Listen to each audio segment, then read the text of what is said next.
Depuis 30 ans, la Fondation France Liberté soutient des projets de terrain un peu partout sur la planète. Objectif, offrir un soutien opérationnel et juridique à des associations locales qui œuvrent pour le droit à l'eau et contre les activités extractives.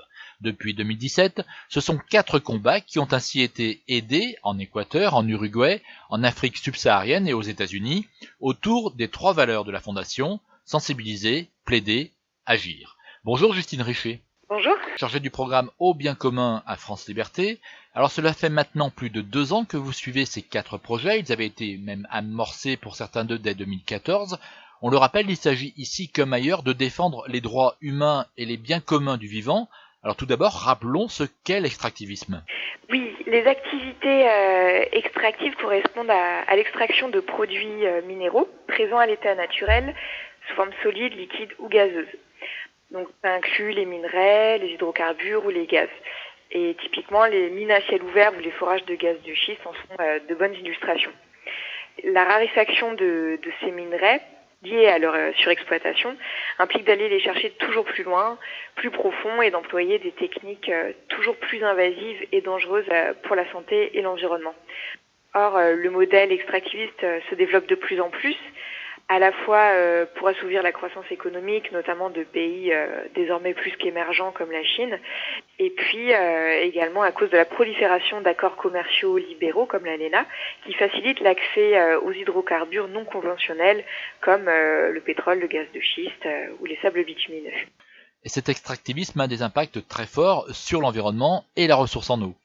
L'extractivisme induit une surexploitation de la ressource en eau pour les activités, ce qui provoque souvent le baisse du niveau des nappes phréatiques ou le transfert de masse d'eau. On voit parfois des détournements entiers de cours d'eau. Donc ça perturbe le cycle de l'eau locale et puis évidemment ça porte atteinte au droit à l'eau des populations, qu'on définit par un accès culturellement acceptable en quantité et qualité suffisante pour tous. Or, les activités extractives impactent la qualité et la quantité de l'eau disponible pour les populations et mettent donc en péril leur accès à l'eau, sa disponibilité et sa potabilité. Alors vous avez donc soutenu 4 projets de terrain depuis 2017. Commençons par exemple par les États-Unis, où vous êtes aux côtés d'une communauté de défense de l'environnement, la CELDF. Il s'agit d'aider ces communautés à faire voter le bannissement des activités extractives sur un territoire donné. Oui, pour venir finalement à bout de ces violations du droit à l'eau, le CELDF aux États-Unis passe par la structure de la loi dans les villes et États américains en créant un dispositif légal favorable au niveau local par l'adoption de chartes. C'est-à-dire qu'ils vont dénoncer le manque de protection juridique du droit à l'eau pour tous face aux activités extractives qui, elles, aux États-Unis, en plus, bénéficient de réglementations plus souples. Donc, le vrai défi du CELDF va être de promouvoir une gouvernance locale qui puisse s'opposer aux modèles de développement qui ne sont pas du tout durables. C'est pourquoi les membres du CELDF sont principalement des juristes d'ailleurs, et ils tentent de faire adopter au niveau de la municipalité ces chartes communautaires qui établissent un droit humain à un environnement sain et à une eau pure. Donc ça implique évidemment de passer par une démocratie participative, ce qui est particulièrement important dans ces cas de figure. Le CELDF soutient donc la formation de comités citoyens et assure cet appui juridique à la rédaction de ces chartes.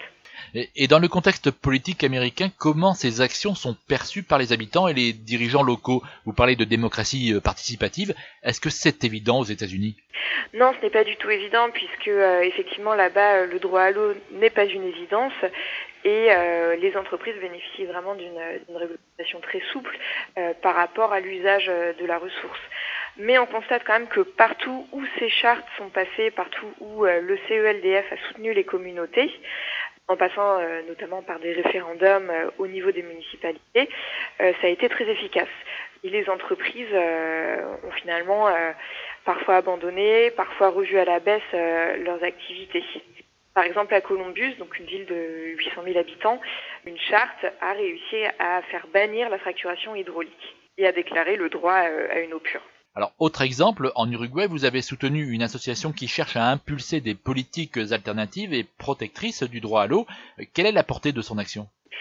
Oui, donc en Uruguay, France Liberté a soutenu le projet de REDES qui vise à améliorer la gestion durable et participative de l'eau en renforçant les capacités des institutions présentes sur le territoire. par des activités de formation, de plaidoyer et d'activités juridiques. Donc l'objectif de ce projet était vraiment de provoquer un changement politique dans la vision de l'eau et dans sa gestion participative au niveau local, en essayant donc de renforcer les capacités des communautés. Les activités menées par REDES visent à apporter une expertise juridique sur les accords signés entre l'État uruguayen et les entreprises extractives comme Total notamment. Donc il s'agit vraiment de participer activement aux échanges avec les autorités nationales compétentes en matière de gestion de l'eau. Donc REDES a cherché à impulser ces politiques alternatives pour protéger le droit à l'eau et générer un véritable débat public. Alors évidemment, l'idée est d'amplifier ce débat public, mais également d'ajouter une mise en valeur des alternatives de développement local pour les territoires ruraux.